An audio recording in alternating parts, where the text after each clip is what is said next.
Nisinga. Welcome to Native Lens. I'm your host, Rochelle Coulee. For the month of November, we're celebrating Native American Heritage Month, and today we have a guest, Wayne Rabbitskin. Welcome, Wayne. Thank you for coming and joining me.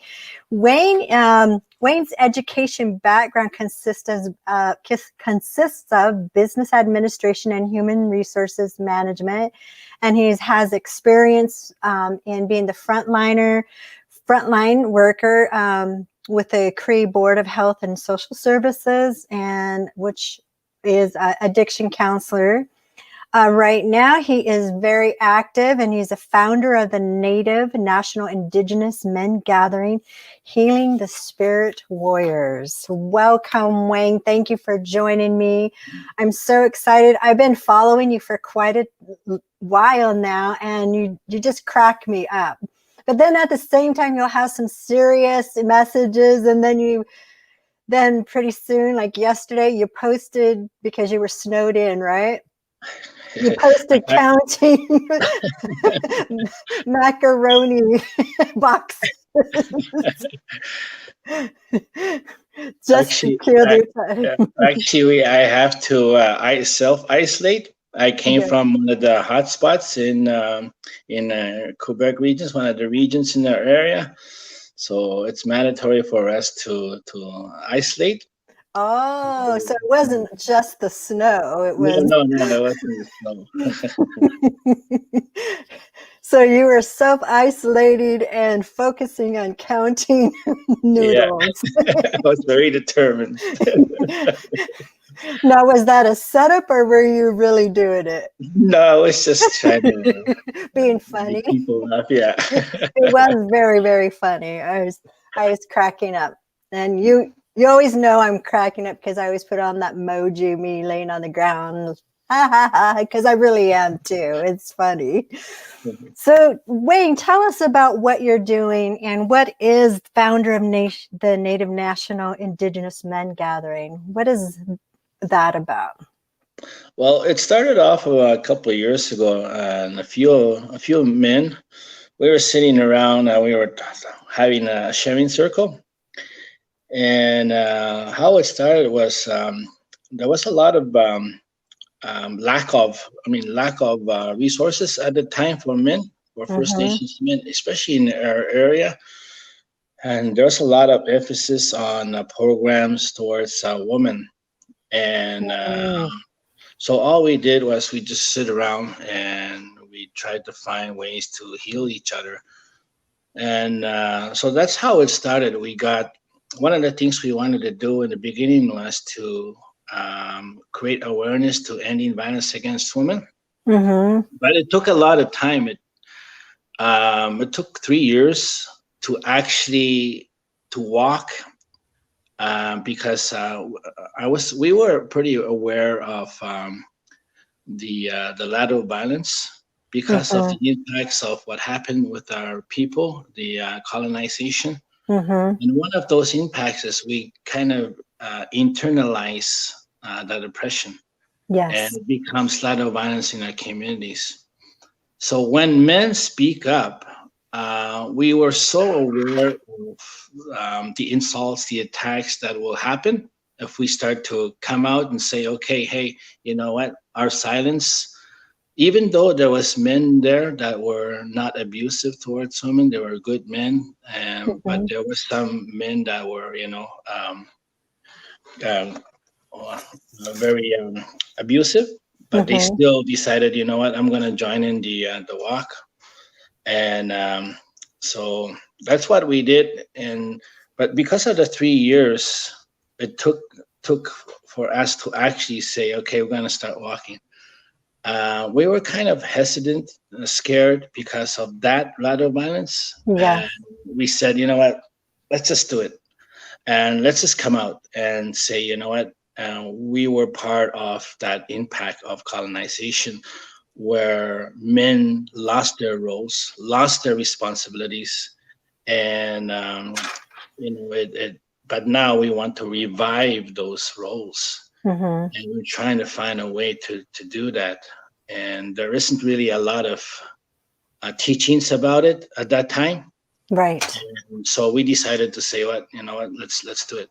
So we came out, and sure enough, there was some hostility from some Mm. people, and even from some women too. And there was a lot of times where our pasts were looked at, and but we kept on walking. We started off from Chisasibi and my community, and we went to this conference. They had a conference in Mistissini. They call themselves the Cree. The acronym for that is Cree Women of USG. Mm-hmm. And they had a conference there. So that's where we went. That's where we walked to deliver a statement of apology for all the violence and the impacts of colonization that we have also were impacted on by Mm-hmm. not just that, but also the belief systems that we adopted. Right. We kind of took a role on another belief system where women were treated as less than, or kind of women that were not to play a role in any political area, or that was the kind of mindset that we More have. subservient, right? Yes. Yeah, so we wanted to challenge that as well on ourselves. We wanted to look at that and say, you know what, a lot of these behaviors, we're wrong. We wanted to admit that. We wanted to say, okay, this is, this is what's part in the statement of apology. So we took that to that conference, and I read that statement when we got there, and there was, I think, about 200 women that waited up for us. And when we started to begin that journey, there's only 5 men. But once we got to that conference, there was 22 men. And out of those 22 men, we had sharing circles along the way. We also had ceremonies. And out of those 22 men, I believe 19 of them sobered up during that time. Beautiful. Yeah. And that's how it began. And when we started, the woman drove from Mistissini to a couple of kilometers away from our destination. They asked us, what is it that you want from us? What is it that what's your message? Is there something that you need from us? And we told them that, I think it's time that men and women come together and find a healing and try to find that balance that we've lost. And so we said that, let's work together on a healing conference. And from that healing conference, we had our healing conference, and it was held in Womenji, one of the Cree communities. Then they asked us, and what do you guys want to continue to do? And we said, let's work on a conference. Let's work on a men's conference. And from there, maybe there's going to be a dialogue. Maybe that's where we're going to start to see that, there is a lack of services. There is a lack of programs for men. And so that's what we did. We started to work on it. And the woman, of course, helped us with that. But when we started it, there was a lot of men that were not too happy about women facilitating some of the workshops when we did that. We had it in our community, and that was 4 years ago. So in Chisasibi, we had the first one. Then the second one, it went to London, Ontario. Then it moved north, the third one, to Timmins. And this one, because of the COVID-19, it was supposed to happen in Winnipeg, Manitoba, but I don't know what's going to happen there. Yeah. When is that supposed to happen? It moves around. Oh, okay. The way it's set up is we take care of it during Chisasibi, and we pass it on to somebody else. Because there's a bundle that is involved. Yes. And the bundle is passed on from one person to the next, so they take care of it. So when that bundle is passed on, so we leave, we no Mm-hmm. longer are, because it changes, Yes. the teachings. Some teachings are universal for men, Yeah. but when it moves to London, Ontario, for example, because there's a Haudenosaunee people there in that area as well, so the teachings kind of differ from us. So we leave it, we can't bring our teachings Right. to another Cultures are nation and say, different. yeah, Yes. yeah. So they take care of it. They bring in what they want to bring, Mm-hmm. to their men, and so it moves like that. So the Mm. dynamics of it kind of changes. So because of the because of the what do you call us, geographical, not demographic. Yeah, Yes. yeah, Yes. demographics change. So that's how we wanted to have it, and so it moves in that way. But a lot of those teachings are very universal for men in across Canada and North America. It's the Mm-hmm. respect that sacred, that women are sacred. So when we had our first one, like I said, going back to that, is there was a lot of men that called in. We had a live feed towards the Oh, community, and so people could hear the workshops that was yes. facilitated, and men started to call and said, you know what, why are women facilitating? And I went on the radio, and I went on, not on the radio, but rather I spoke. And my thought was, you know, I think it's time that we need to hear our women. Mm-hmm. I think we need to stop oppressing them. We've been doing that way too long. I Right. think they have something to say. I think they have something that we need to hear. And the thing about that was, we need to start that, because a lot of those belief systems that we adopted are so embedded in a lot of the men. you know Mm-hmm. it doesn't take, yeah, some things take overnight to change, just like that. Some things take a week, some take months, some take years, Right. because they're so embedded in us. It's in And the DNA. yeah, yeah. So a lot of it, it was, hold on. I think Lucina. Wait. Okay, I think there you go. I think I was losing my battery. I'm charging it right now. So that was how it started. It was through a walk, and that 3 years, taking that 3 years, being scared. Actually, we were Yeah. scared. Yes. We were so aware of what's going on out there. We see it every day. We experience it. And like, even one time, there was this, in this community, and we didn't want to walk into these communities. And when we did the walk, it was actually a little over 1,000 kilometers. And so we told the guys we were talking, and said, maybe we shouldn't go into the communities. But one of the communities approached us and said, come and shake the chief and councils, come to the band office, and they want to meet you guys. And you know what happened? Only one woman showed up wearing her skirt right at the community entrance, and she was crying. And she had said that, it's nice to see, for the first time in our communities, for men to actually stand up and say, you Yeah. know what, enough is enough. We have to change. And she was crying, and she was holding an eagle feather, and she was wearing a skirt. Only one woman. And but it only takes that one woman to say, you know what, we have to stand with our men. Right. So that's how it kind of started. Mm. And so yeah, so it was quite the experience for a lot of us. A Yeah. life-changing experience for many of us. We have a guest here who's asking you, Wayne Rabbitskin, when was your first thoughts of this movement?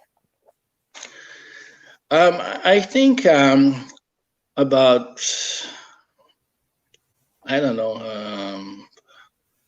maybe 16, 17 years ago, Mm. 18, around there. I always had that thought in me, but I never was able to initiate that movement because of that fear, I guess. Mm-hmm. Yes. Because I like I said, I know, and but I had to overcome some of the things that I've done myself. And Yes. one of the things I always said was when I wrote when we did the statement of apology towards the woman, we never hid the fact that we too were abusive towards women. Yeah. We didn't hide that fact. That's why we did that walk and said, you know what, no more hiding. We can't hide no more. Right. Even though, like I said, the impacts of colonization and the behaviors that we adopted, they were so embedded in us that still to this day, you know, Yes. there are things that we are still working on, and that's what that's that process that it'll take. And we said, you know what, we have to make that choice now because our future generation depend on us. Our young men are gonna start to see. Our men Mm-hmm. are our young men are gonna start to follow. Mm-hmm. So we have to be an example. We have to let go of that ego and that pride and start working on ourselves and say, you know what, let's not be scared anymore. It's our young men, because what it does is it has a ripple effect. Mm-hmm. If I start to abuse women the way I did back then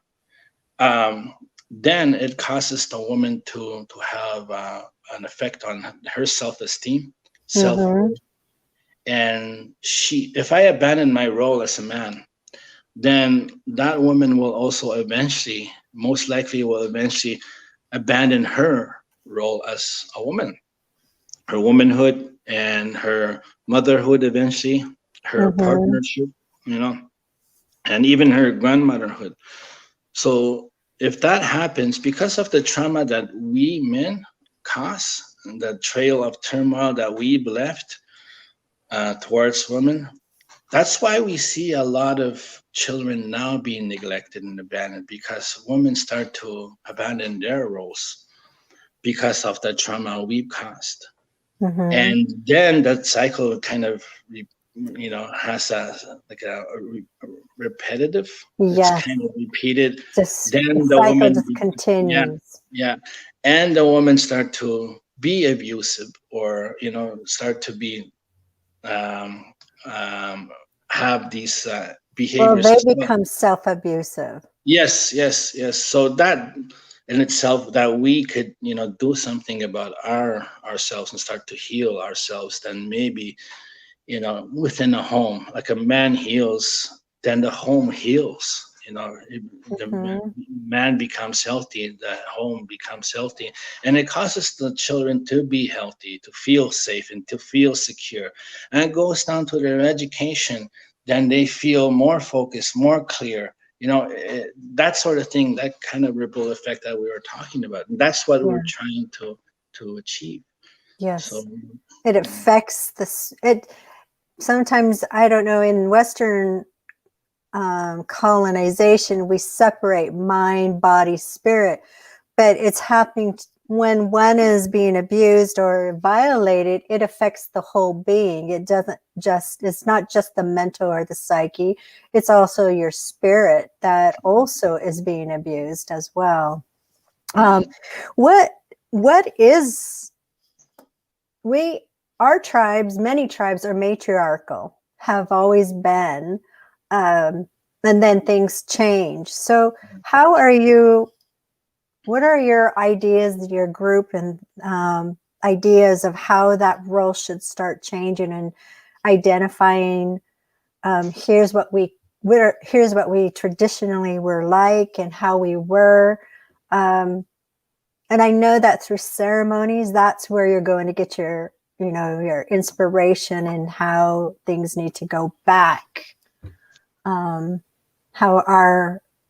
our ancestors were for our women and vice versa.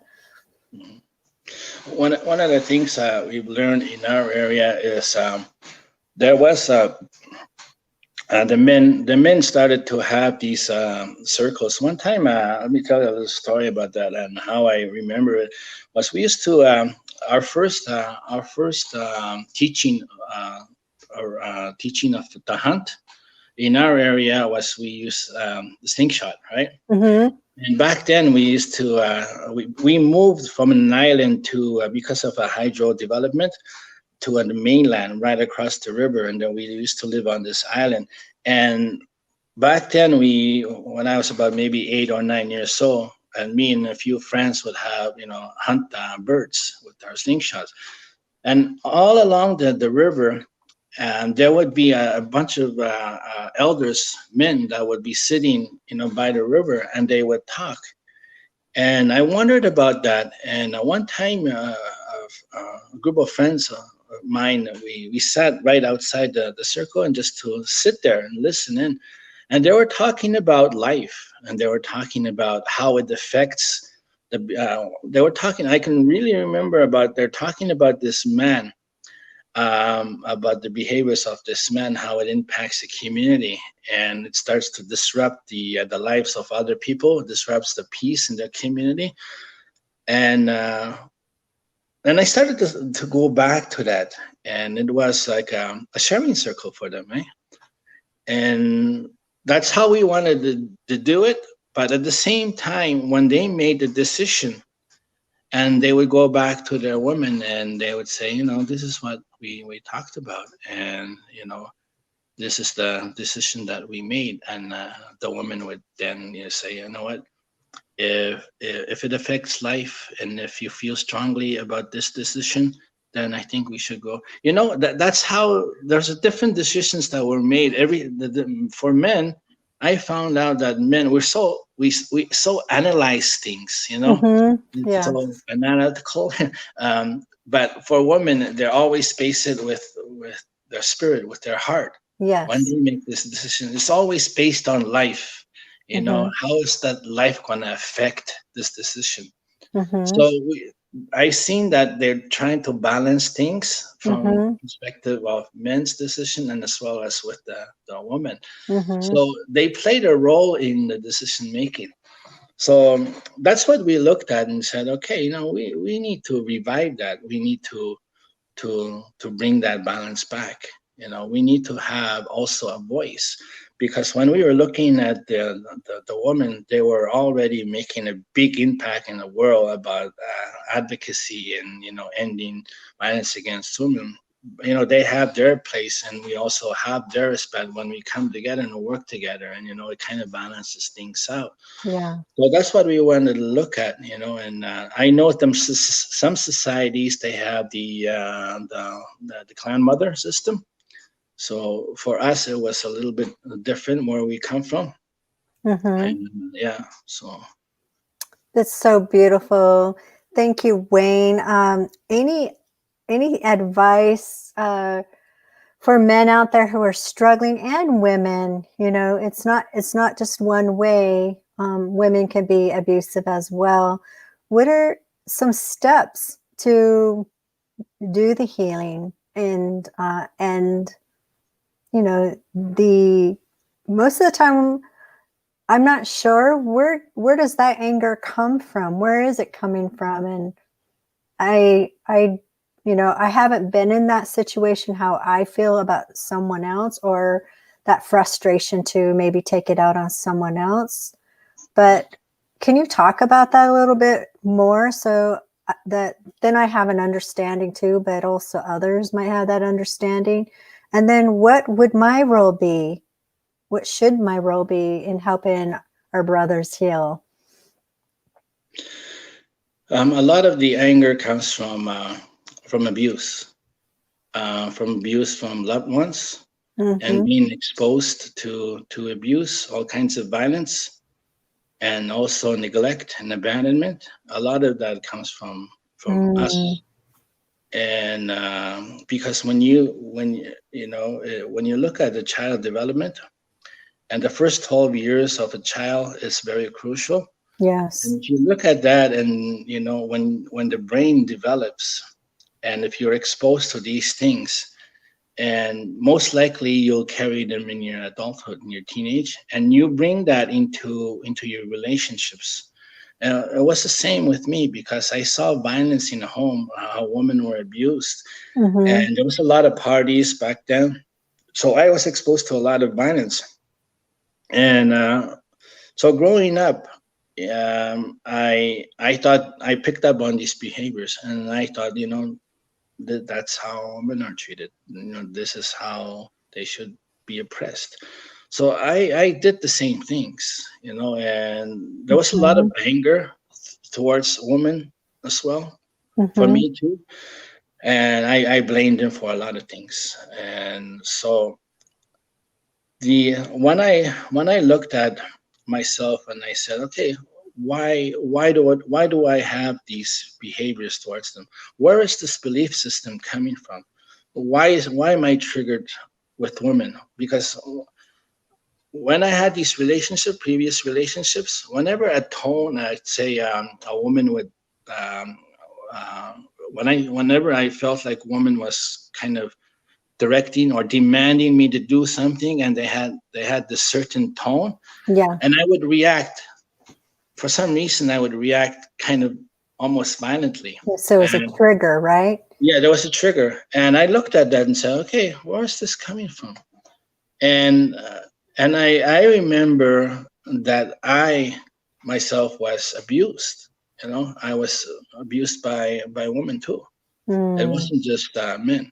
So right. I looked at that and I said, okay, let's take a look at that. But I was scared, and a lot of it was fear. But I really had to change. I knew I had to change. So I Mm-hmm. went back and started working on that. And I found an elder.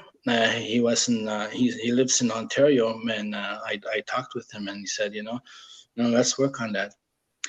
So for me, I went to treatment centers, I think 5 times, and I sobered up a few times, a few years here and there, but I kept going back and I kept relapsing.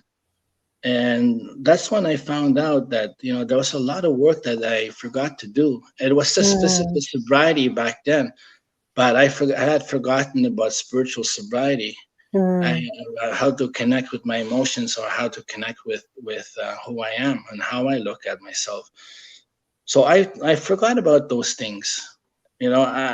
But the physical sobriety, I could not do it alone, so I mm. had to go deeper, and that's what I found. Men need to go really do some really deep work. In I know it sounds scary a lot of times. For me, trust me, I know. Mm-hmm. Because when I look at my life, I was very violent, and I was. And almost every weekend I would get into fights, and but I also had that mentality where men don't cry, and men Yes. supposed to be man up, and be tough, and be Right. so. But to really look at yourself, and it becomes a whole different story. You become scared, but for me, I had to go really deep inside to really look at those things, and that's what I did. And it was hard. It Mm-hmm. was really hard, but it was so much worth it. But I'm still working on myself, don't get me wrong. Yeah, we all have lots of work Yeah, to yeah, do. yeah, yeah. So I think that has a lot to do with, with it. I think for me, in order for us to really move forward in life, to be in the here and now, and for us to have a really a healthy future, I think we need to go back, because a lot of our First Nations men, or First Nations people, they had a lot of traumas in their lives, and also Mm-hmm. intergenerational traumas that were passed on from one generation to the next. So a lot Yes. of it is so embedded in us. You see it everywhere. You see it, in jail systems. You see it, Yes. our children being taken away to this day by foreign system, Yes. your protection system. It's the same thing, right? But it's a Yeah. different name to it. Mhm. So our children are still being taken away, and we men, we need to play a role. We need to heal. We need to look at ourselves and really, really look at ourselves. Then it has some impact on the people around us if we start to become healthy again. Yeah, I think that's so wonderful, Wayne. I I did grow up with a stepfather, but he was abusive, Mm, and to my mother and my siblings, myself and my brother, and um, it does make a huge impact in how we view ourselves. But there's different ways I find for women when they are they're going to go two ways. One way, they're going to be very self-abusive, and then they're going to just not care because they end up getting in the same abusive relationship that was shown and exemplified to them. Or you hate men for a long time. I was one of those. I was like, no one's going to make me be a slave. No one, I am not making your breakfast and lunch. You have two hands. You're not going to make me think that I had to stay in the home. I'm going to do it all out. Whatever I want to do, you're not making me do. So it took a while for me to do the healing as well, and trusting men and learning that there's some amazing men. And even now, looking as I've got older, now seeing men and for the beauty that they have, and try to help them in that way. So with that absence of the role of a father, and that always feeling wanting to have that father, right? To mm, your roles as men are so different than the females, and your roles are so important, and how we view ourselves. That's power that you have, that men have this amazing role, to just make someone feel better, even if it's just respect and an honor. And then they don't have to be your loved ones. It could just be someone, that you meet. There's just so much respect for men, each other. And I just hope that how can we support you, Wayne, in this, and make this thing for everyone, not just Indigenous people, but everyone. How are we going to, I guess the first step is what you're doing. But on my end of the country, what should I be doing? One of What the can things, I do?